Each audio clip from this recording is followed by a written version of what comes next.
thanks for the opportunity to talk about Angels of the Underground, um, which is one of my favorite stories to tell. And what I want to do is to, first of all, introduce you to the four main characters. And when I call them characters, I do want to make clear here we are talking about people who did actually live. This is a real story.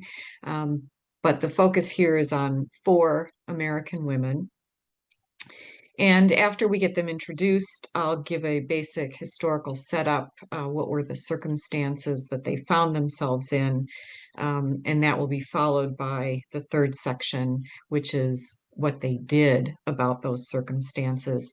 And finally, fourth, the consequences of those circumstances and their actions. So, first of all, one of the angels is this woman that we see pictured here. Her name was Margaret Utinsky. She normally went by her nickname of Peggy. We see her standing in upstate New York in 1940. She's pictured here with some in-laws. I have never been able to find any pictures of her with her husband. We do see him there in his World War I uniform on the right. That is Jack Utinsky. But this is about the only photograph I've ever found of him. And Peggy was a nurse by profession. And in the 1920s, she was a widow. She had a small child of her own, and she had the opportunity to go to the Philippine Islands. It seemed that she had a private nursing job that helped pay her way over there. She liked staying in the Philippines. That was where she met Jack Utinsky. He was there working as a civilian with the United States military, and they fell in love. They got married in 1934, and she was living with him on the island of Corregidor, just off of the tip of Luzon, and I'll have a map of this in a few minutes.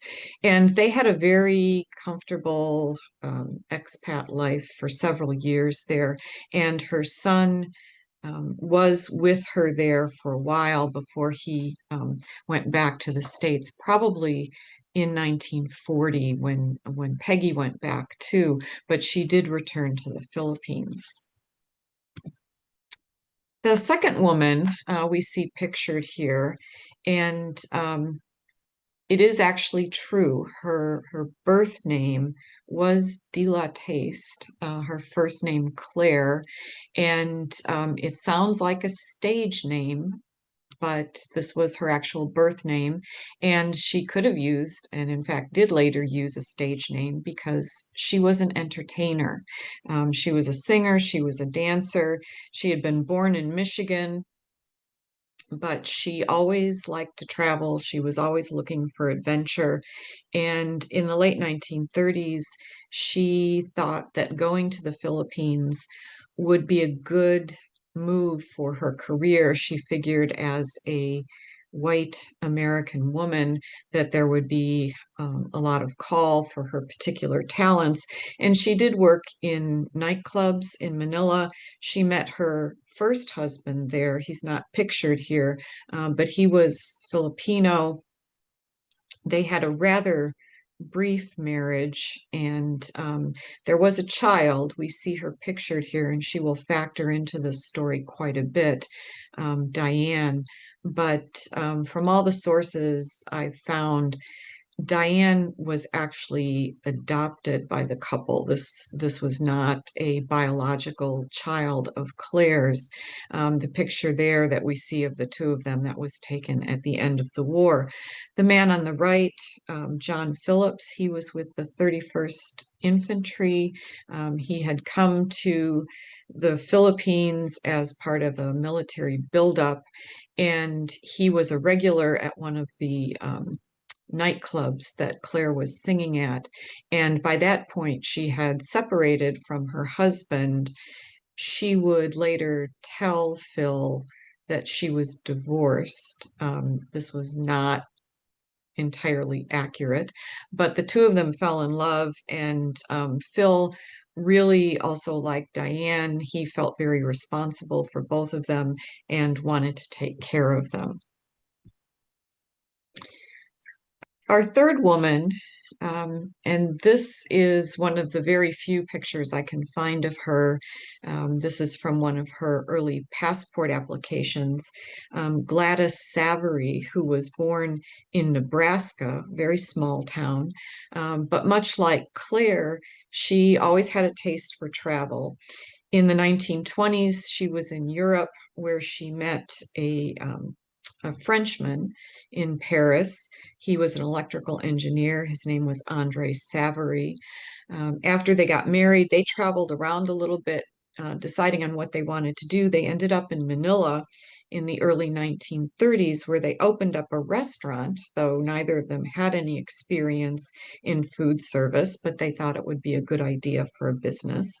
In 1932, they opened the Restaurant de Paris.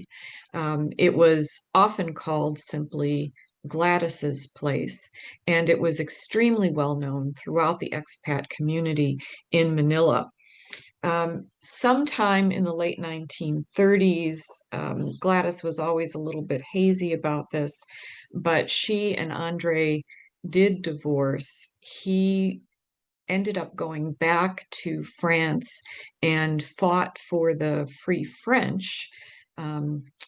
Actions that he was later decorated for, but they apparently never saw each other after the late 1930s.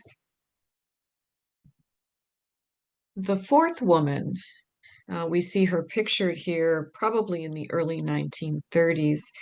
This is Valeria Panlilio. She was known by her nickname of Yai. She was born in Denver, Colorado, and her mother was Filipino. Her father was a white American of Irish descent. She lived for a while in the United States. She did marry a Filipino national while she was in the States, and the two of them decided to move to the Philippines in the early 1930s, and Yai had three children with her husband. And while she was there in the early 30s and into the mid 30s, she started her own career as a newspaper and radio reporter, and she made extensive connections with the United States Army while she was there, including members of the intelligence corps, and she had very good contacts. Like some of these other women, her marriage seems to have collapsed some point by the late 1930s, and she was no longer living with her husband, but rather on her own with her children in Manila. And just so we orient ourselves to where we are in the world, this is a map of the Philippines, a collection of many, many islands, some of them very tiny. But here you can see the main island of Luzon. You can see the starred Manila, the capital there. And this is where almost all of the action takes place for our story. And for Americans, the Philippines were part of a growing colonial enterprise at the beginning of the 20th century.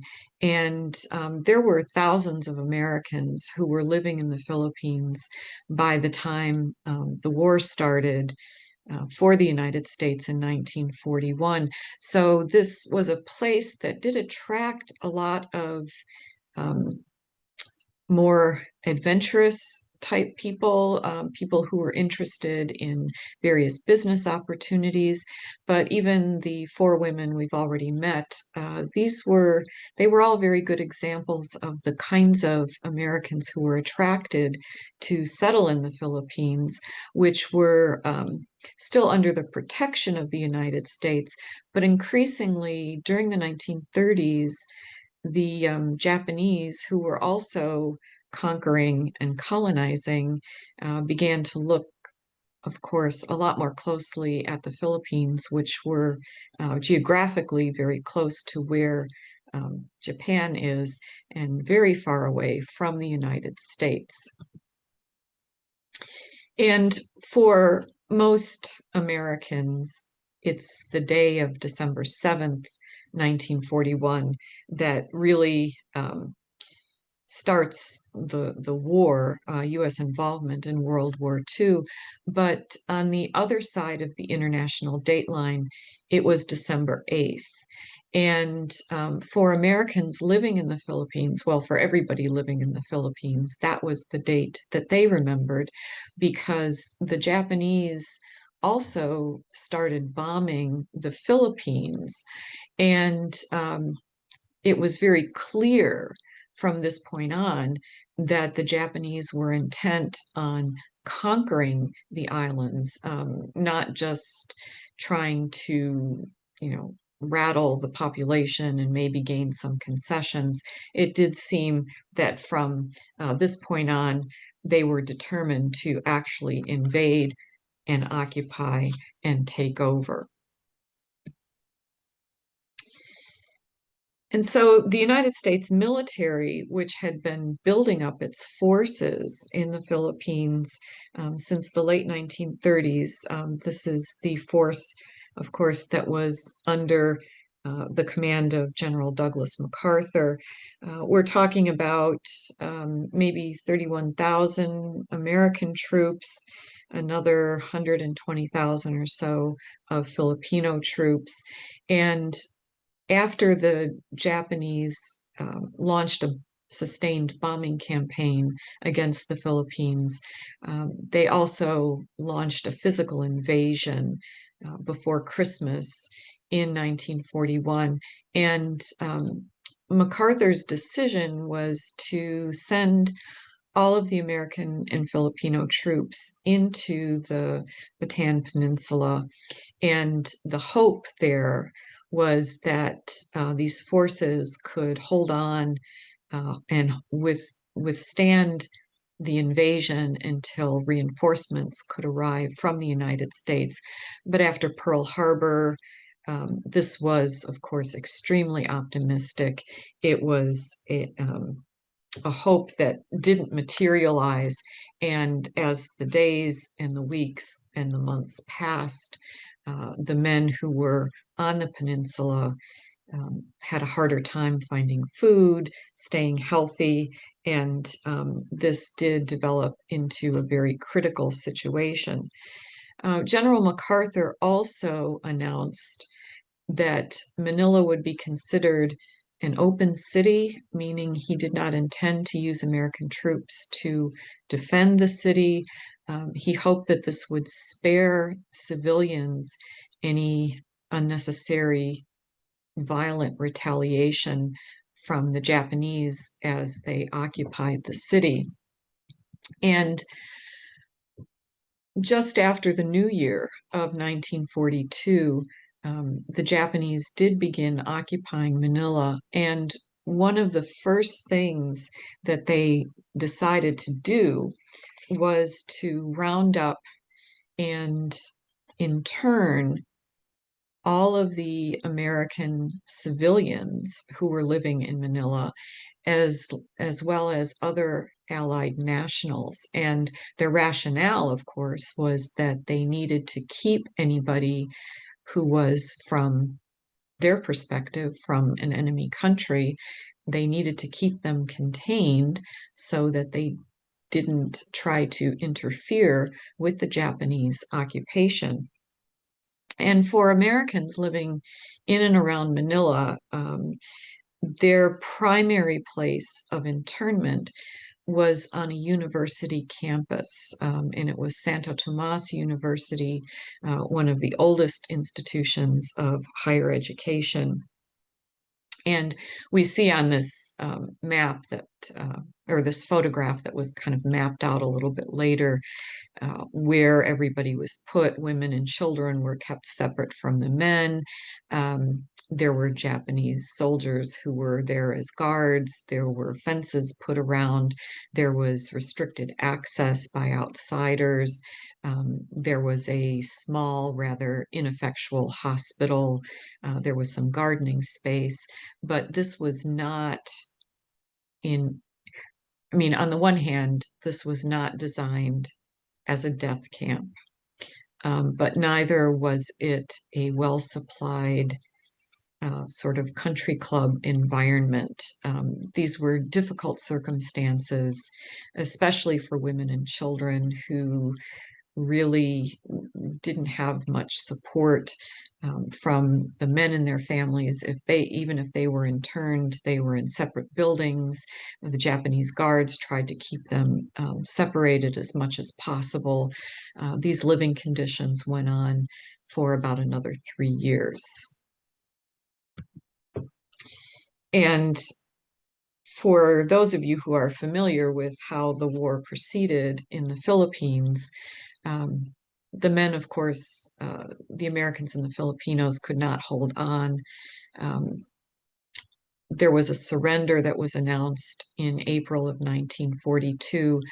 The Japanese were faced with tens of thousands of more prisoners than they had expected.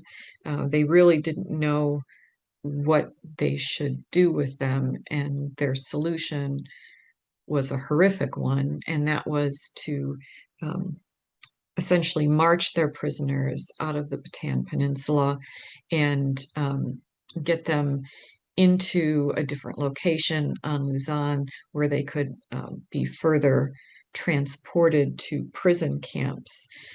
Statistics on this vary, but there may have been close to 80,000 prisoners who were taken. Somewhere between 5 and 11,000 died as a result of this 65-mile march. And the survivors ended up in military prison camps that were much, much worse than the civilian internment camps. First, most of them located at a place called O'Donnell. Later, O'Donnell was closed down and everybody was moved on to Cabanatuan. So these were the circumstances of how the war started in the Philippines. And how these women, these four women, responded kind of varied based on their expertise and their inclinations. Yai wanted to get to Bataan. She thought she would be of use to the American military there, especially because of her connections with intelligence, especially because as a mixed-race woman, she could move more easily through enemy-occupied territory. The Japanese would assume she was Filipino and maybe not pay too much attention to her. She never made it to the peninsula, but she ended up in the Rizal area, and she was discovered hiding out from the Japanese by a man who went on to be one of the leaders of the Filipino guerrillas, and this was Marcos Augustin. He was known by his nickname of Marking, and he created a troop known as Marking's Guerrillas, and they operated in and around this Laguna de Bay area, organizing, in some cases, direct action against occupying Japanese troops. And Yai was known kind of as the mother of this troop, and not necessarily because she was all that nurturing, but really because she had good organizational skills. She knew how to keep track of supplies and of men. She knew how to talk to Marking about which kinds of operations were worth conducting, which might be too risky for large-scale reprisals by the Japanese. And they operated successfully in this area until early 1945. So she was, of course, putting herself in a dangerous situation because the Japanese started hunting down Filipino guerrillas just as avidly as they were looking for any stragglers from the US military who were also trying to hide out in the hills. So this was a decision that Yai made that she knew could cost her her life. And she was very careful about sending her children for most of this time away from her so that they could stay safely out of her way so that the Japanese could not pick them up and use them as hostages to compel their mother to come and surrender, which was one of the tactics that the Japanese sometimes used. For Gladys Savory, the particular talent that she had was like Yai. She was very good at organization. She was also very good at food service. And she took those talents and she aided both civilian internees at Santo Tomas. And this photograph we see there of the women washing their hair in a big basin provides just a small glimpse of what life was like inside that civilian internment camp. We can already see these women have lost quite a bit of weight. The kinds of food and supplies that Gladys managed to send in, both through approved methods by the Japanese and little extras under the table that could have gotten her landed in a Japanese prison if she had gotten caught. But she was willing to risk this because she had the know-how and she had the contacts. She also extended her food operations into the Bilibid prison. This was used by the Japanese as a prison for American military personnel. And again, Gladys risked her own life and her own safety to make sure that these men had food, clothing, medicine, and worked with other people to help get these supplies smuggled into the prison.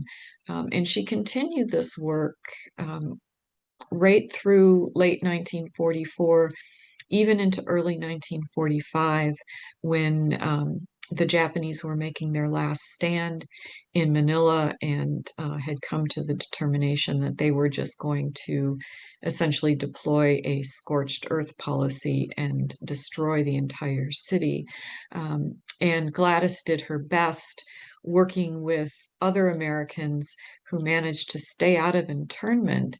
And Gladys managed to do this. She did not report for internment at Santo Tomas because she continued to use her married name of Savory. And by this point, France had come under German control. And so the Japanese considered Gladys to be a member of a conquered nation, and so didn't require her to enter internment. And that was the loophole that she used to stay out. It did not prevent her from, at times, getting stopped and asked for her papers. She was at least once very closely and uncomfortably questioned by the Japanese about her exact status, but she always managed to talk her way out of difficult situations. And Margaret Utinsky, Peggy, the nurse, she also faced a similar situation.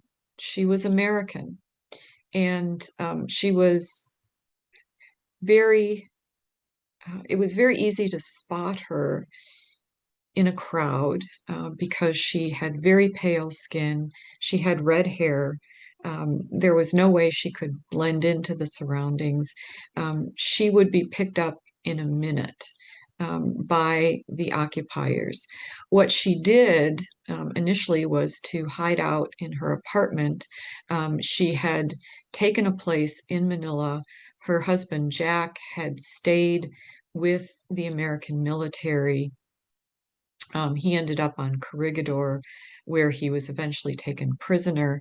Um, Peggy hid out in her apartment in Manila until she thought it was safe to kind of start traveling through the streets. But she did this after she managed to secure fake identity papers. And capitalizing on her married name of Utinsky, she had fake papers made up saying that she was a Lithuanian national, and she changed her first name of Margaret or Peggy to Rosina to make herself sound more Lithuanian. And using those fake papers, she teamed up with a a contingent of the Filipino Red Cross that was allowed on the Bataan Peninsula to bring food and medicine to civilians there, not the military. But Peggy went because she was looking for her husband. She wasn't sure where he ended up, so she started there. And she very quickly established a network of um, medical help, attention, supplies. This also morphed into food, money, and she began using the code name of the Miss You network. So for Rosina Utinsky, she presented herself as an unmarried woman. And so the Miss You Network was what she started.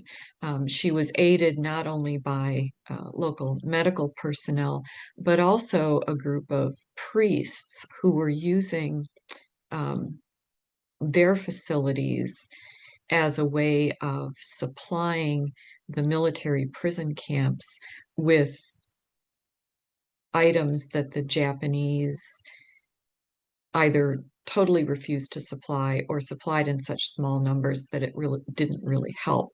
And many of these supplies were hidden inside these carts that made their way into Cabanatuan.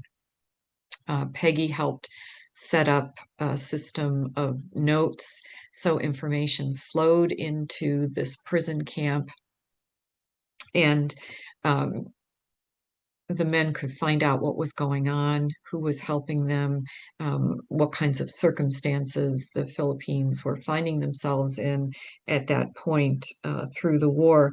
And Peggy did find out fairly soon after launching her network that her husband had made it to Cabanatuan. He wasn't part of the death march, but he was taken prisoner.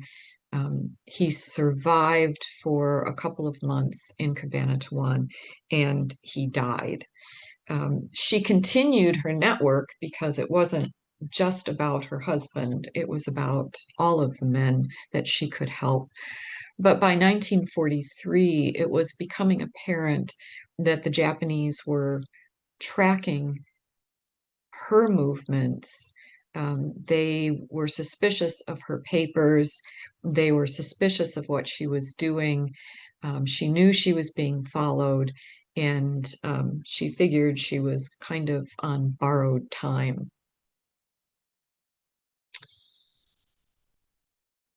And Claire de la Taste, Claire Fuentes, which was her married name when she was in the Philippines, our nightclub singer, also decided to capitalize on her particular talents as an entertainer to do what she could do to help American prisoners. Um, John Phillips, who was with the 31st Infantry, he had been ordered to be part of that retreat into the Bataan Peninsula. He did take Claire and Claire's daughter Diane with him when he went. So she was there um, in various areas of the peninsula through much of this fighting, usually more safely sequestered in civilian towns. But after the death march, she did try to find out what happened to Phil. He also was not part of the death march. He survived for a little while longer, but he too died in a prison camp. And when Claire was on the peninsula, she ran into um, some stragglers from the US military, American soldiers who would go on to build their own guerrilla networks um, throughout Luzon.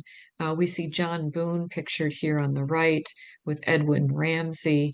And Claire Phillips met Boone. He told her about what was needed from civilians like herself to help the military. And she decided that the best way she could do that would be to return to Manila and to use a nightclub as the cover for a network that would smuggle information and supplies to not only the guerrillas, not just Boone's men and Ramsey's men, but also into the prison camps as well. Claire opened up her own nightclub. It was called the Tsubaki Club. This is not her pictured here. I'm not sure that this woman has ever been identified, but this is after the war ended, and you can see that the club has been pretty much destroyed at this point. But while the war was going on, the Tsubaki Club was very popular among um, Japanese officers and businessmen, and this is exactly how Claire arranged it. She wanted Japanese customers, and she and the other entertainers that she hired for the club basically cozied up to their customers and got as much information out of them as they possibly could and smuggled it onto the guerrillas. She adopted the code name of High Pockets because of her strategy of hiding information and sometimes money inside of her brassiere, which she referred to as her high pockets. And this kept things out of easy eye shot of the Japanese. And so, especially with Claire's work helping to supply the prison camps, her activities did intersect with Peggy Utinsky's. The women did know each other. In fact, Claire's activities as High Pockets technically came under the purview of the Miss U organization. They were slightly different branches of the same larger group. But as I mentioned, by 1943, Peggy was on the radar of the Japanese. Claire had also slightly altered her identity papers. She used the name Fuentes. She, for some reason, rather than claiming her first marriage, she had the papers signify that she was of Italian descent. And since Italy was part of the Axis powers, the Japanese did not require her to um, surrender for internment. So she also used that strategy of falsifying uh, identification papers. And because of her coloring, and she talked a lot about in her memoir how she went out and suntanned herself so that she could more easily blend in with the population. She was not as easily noticeable in a crowd as Peggy continued to be. And finally, in 1943, uh, the Japanese did arrest Peggy. They were suspicious enough about her papers. They thought they had enough proof against her. And ironically, Peggy was arrested after she had been visiting Claire in the hospital, because at the same time, Claire was under so much stress that she was physically starting to have problems. She had to be hospitalized. And as a nurse, Peggy had gone in to visit her. And as she was leaving, the Japanese came in and arrested her, and they took her to Fort Santiago, which was the place that instilled fear in the hearts and minds of most people living in and around Manila during the war, because that's where the Japanese took people. They arrested and interrogated and tortured them. The Kempeitai, the secret police or the military police, um, led these interrogations. And this is what happened to Peggy. She was there for about 4 weeks. She was tortured, and she adamantly refused to confess to anything that the Japanese accused her of. And astonishingly, they believed her, and they couldn't find any more information against her, and they released her.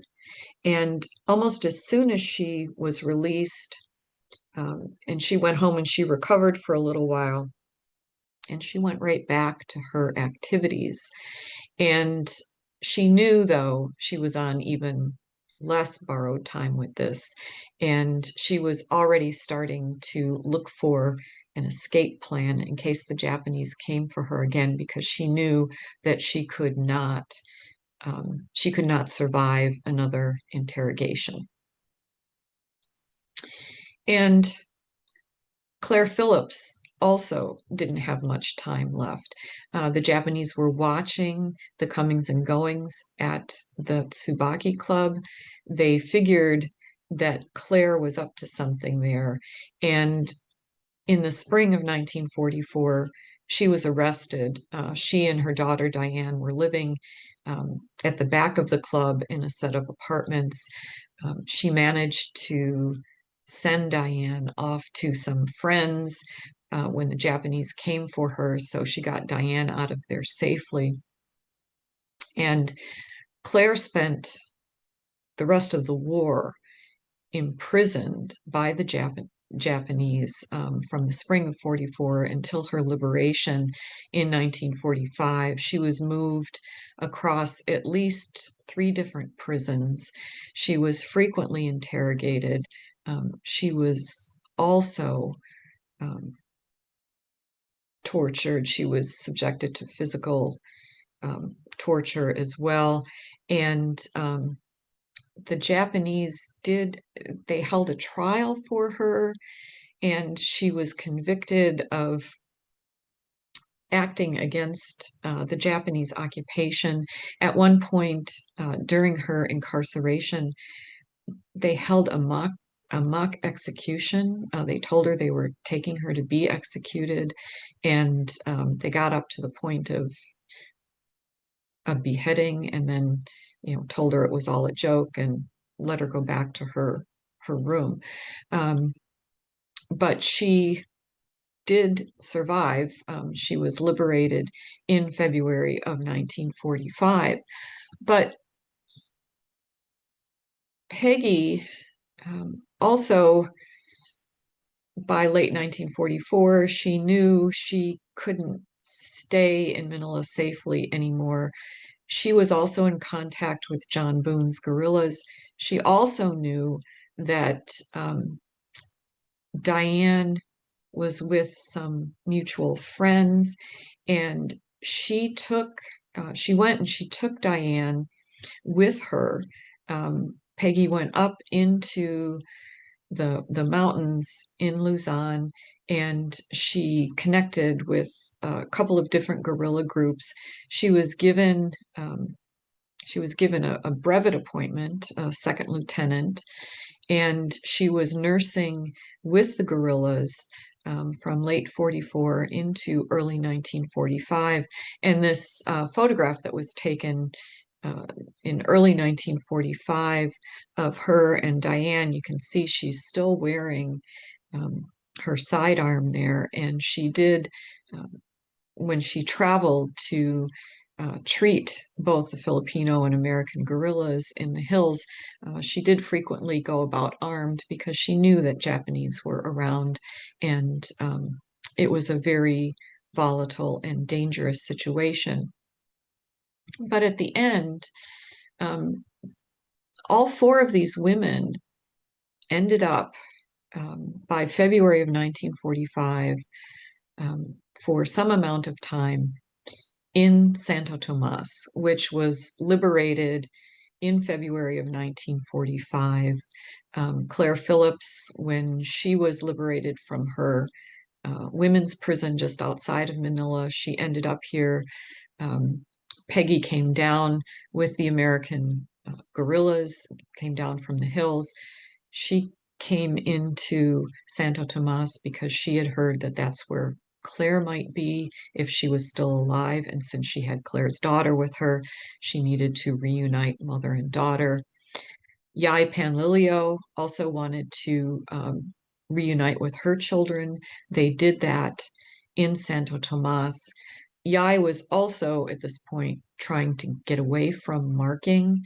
Um, they had a personal relationship, which at times turned violent. Um, they did eventually get married, but she needed some distance from him initially. And so she ended up in Santo Tomas, as did Gladys Savory, who survived that final battle for Manila. She went into Santo Tomas. She started organizing a restaurant again. And as Americans were being put on ships and being sent home after the liberation, Gladys was the only one of these four women who opted to stay in the Philippines. She remained there, I think, until 1949, when she finally closed her last restaurant in Manila and went back to the United States. And in the end, all four of these women wrote a memoir. You can still find them in some libraries on eBay. None of these were ever bestsellers, but all of these women did get a chance to tell their stories. Claire Phillips's story, Manila Espionage, actually got made into a movie. It was a B movie called I Was an American Spy, and you can find that too on some DVDs, and probably some old VHS copies are out there too. So they all published their memoirs, and three out of these four women received the Medal of Freedom for their actions. This is not a Congressional Medal of Honor. This is not even the same Medal of Freedom we hear about today. This was a special award instituted by President Truman that was given to civilians who aided the war effort in specifically helpful ways. And Peggy and Claire and Yai each received one of these medals of freedom, Um, Gladys's work evidently did not rise to the level of being medal worthy, um, but 3 out of 4 is a pretty good showing for these angels of the underground.